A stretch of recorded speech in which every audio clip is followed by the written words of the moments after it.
होऊ शकतं की आपल्याला असं वाटतं की वयामुळे आपली ताकद कमी होत आहे, सेक्शुअल ताकद. पण ॲक्च्युली वयामुळे होत नाही. होतं काय की जे न्यूट्रियंट्स पोचायला पाहिजे ते न्यूट्रियंट्स मेंदूपर्यंत आणि सेक्शुअल ऑर्गन्स आहे त्यापर्यंत पोचत नाहीत. त्याकरता मी आपल्याला सांगणार आहे लवंग आणि आलं याचं कॉम्बिनेशन. लवंग आणि आलं, युजिनॉल आणि जिंजरॉल हे दोन आहेत त्याच्यामध्ये घटक. तर आल्याचा तुकडा घ्यायचा, अर्धा इंचाचा, तो किसून घ्यायचा. 1 किंवा 2 लवंगा घ्यायच्यात. 1 कप पाणी घ्यायचं, स्टोवर ठेवायचं, चांगलं म्हणजे गॅसवर ठेवा, चांगलं उकळवा, गाळून घ्या आणि प्या.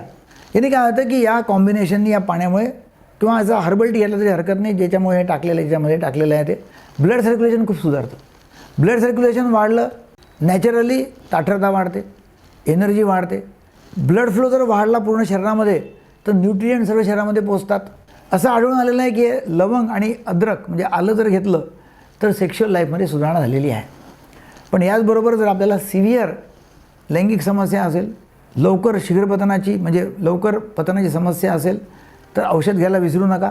आपले औषधं चालू ठेवा आणि आलं आणि अद्रक सपोर्टिव्ह सिस्टीम म्हणून चालू ठेवा. अर्धा तुकडा म्हणजे अर्धा इंच तुकडा आल्याचा आणि 1 किंवा 2 लवंगा गाळून उकळून प्यायचे आहेत आणि पहा किती स्टॅमिनामध्ये फरक पडतो ते. पण आपल्या डॉक्टरांना हा व्हिडिओ दाखवा, सल्ला घ्या आणि स्वतःच्या मनाने औषध बंद करू नका. व्हिडिओ आवडल्यास शेअर करा. Thank you very much.